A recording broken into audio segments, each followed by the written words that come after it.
Hello everyone and welcome back to study with Sunil Jindal.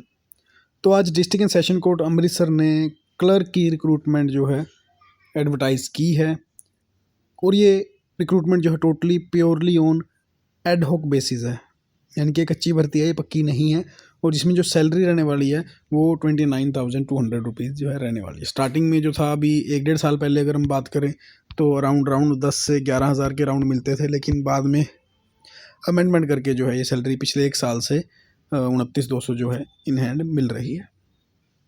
तो कितनी post हैं, क्या है, कब है, वो सब तो डिस्कस करेंगे ही, लेकिन जो मेन पार्ट है ना, क्योंकि मैक्सिमम जो हमारी यूथ है जो तैयारी कर रही है उन लोगों को ये मालूम ही नहीं है कि कोर्ट के अंदर जो है क्लर्क की वर्क प्रोफाइल क्या होती है, क्या क्या उसमें काम होता है।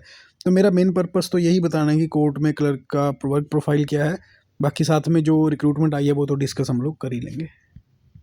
तो चलिए शुरू करते हैं।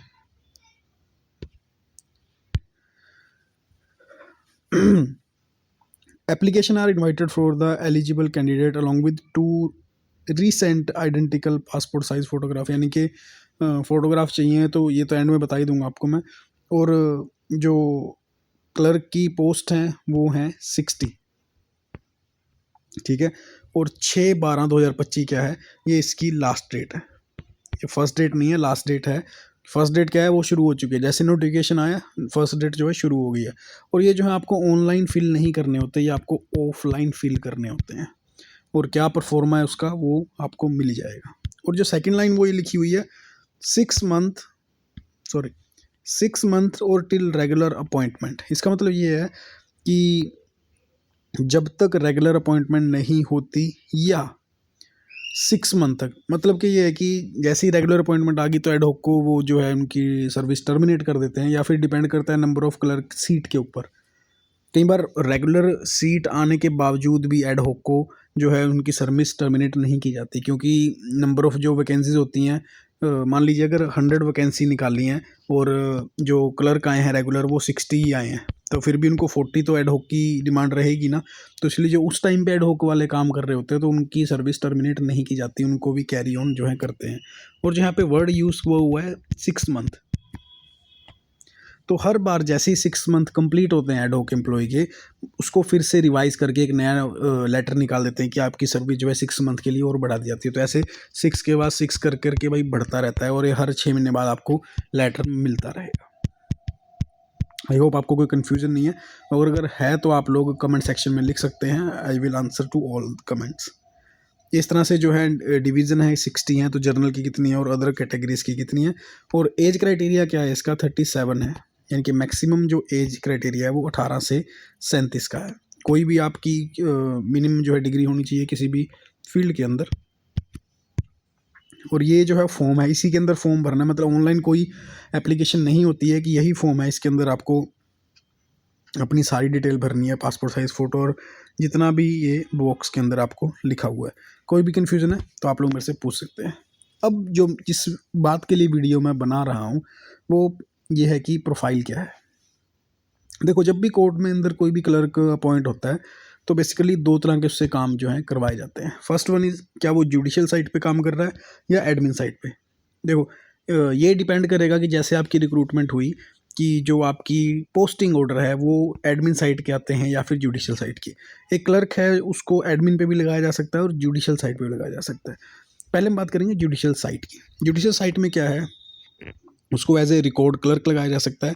रिकॉर्ड क्लर्क लगाएगा तो वो भाई रिकॉर्ड रूम में काम करेगा, जहाँ पे कि जिन फाइलों के फैसले हो चुके हैं, यानी कि जो डिसाइडेड फाइल्स हैं वो रिकॉर्ड रूम में डिपॉजिट की जाती हैं, और वहाँ पे रिकॉर्ड क्लर्क का काम होता है। सेकंड थिंग है कॉपिस्ट। जो कॉपिस्ट होता है भाई वो होता है कॉपी ब्रांच के अंदर। हर एक कोर्ट के अंदर या हर एक डिपार्टमेंट के अंदर कॉपी ब्रांच होती है, तो उसके अंदर अगर क्लर्क काम करेगा तो उसको हम लोग कॉपिस्ट बोल देंगे। थर्ड बात कर रहा है कॉपी क्लर्क की। अब कॉपी क्लर्क में बात करें तो कोर्ट है तो जजिस बैठेंगे ऑब्वियसली, तो जजिस के जो बिल्कुल ही अंडर जो है, एक तो एलमद की पोस्ट होती है वो काम करता है, और साथ में अगर एडीजे की कोर्ट है तो उसमें एक कॉपी क्लर्क भी अपॉइंट किया जाता है। और जो मेन जो पोस्ट है अगर जुडिशियल साइड की बात करें तो वो रहेगी जी एलमद की, यानी कि एलमद क्या है, एक डायरेक्ट क्लर्क टू जज, उस पोस्ट को बोलते हैं एलमद। एलमद की पोस्ट में इन तीनों पोस्ट के मुकाबले थोड़ा वर्कलोड जो है वो ज़्यादा होता है, लेकिन सीखने को भी सबसे ज़्यादा एलमद की सीट पे ही मिलता है। किसी बंदे को भी, कोई भी अगर काम कर रहा है, थोड़ा वर्क प्रोफाइल ज़्यादा होने की वजह से, थोड़ा वर्कलोड ज़्यादा होने की वजह से एलमद से लोग सोचते हैं भी ना लगा जाए, ये लग जाए, लेकिन जो सीखने की चीज़ है वो ज़्यादा आपको जुडिशियल वर्क के बारे में इसी पोस्ट पे लगने को मिलती है। उसके बाद आता है एज ए स्टेटमेंट सेल के अंदर भी स्टेटमेंट क्लर्क लगाया जा सकता है, और एक है इंस्पेक्शन सेल। हर डिवीजन के अंदर इंस्पेक्शन सेल नहीं है, जहाँ पे है वहाँ पे इंस्पेक्शन क्लर्क होते हैं।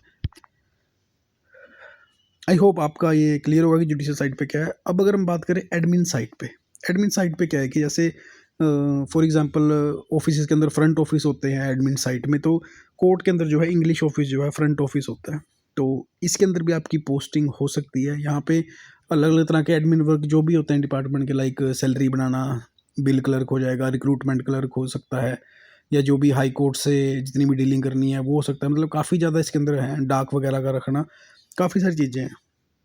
सेम प्रोसेस सीओसी के अंदर होता है। और थर्ड हो गया नाजर ऑफिस हो गया।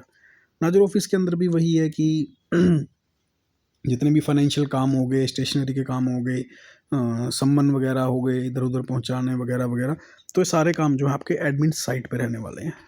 तो दूसरी बात ये अगर देखने में आए कि ये एडमिन साइट जो है ना, वैसे भी पूरी सेशन डिवीज़न को ना यही कंट्रोल करती है, यानी कि जो भी इन एंड आउट जो भी काम होएगा वो एडमिन ब्लॉक ही करता है।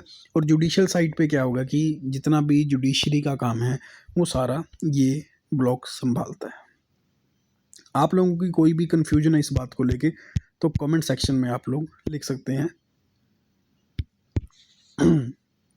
तो ये था आज का हमारा सेशन। अच्छा लगे तो लाइक कीजिएगा और उन लोगों को भेजिएगा जो लोग सोच रहे हैं कि कोर्ट में जॉब करनी चाहिए नहीं करनी चाहिए, उनकी कन्फ्यूजन एटलीस्ट दूर हो जाएगी। चलिए, थैंक यू सो मच।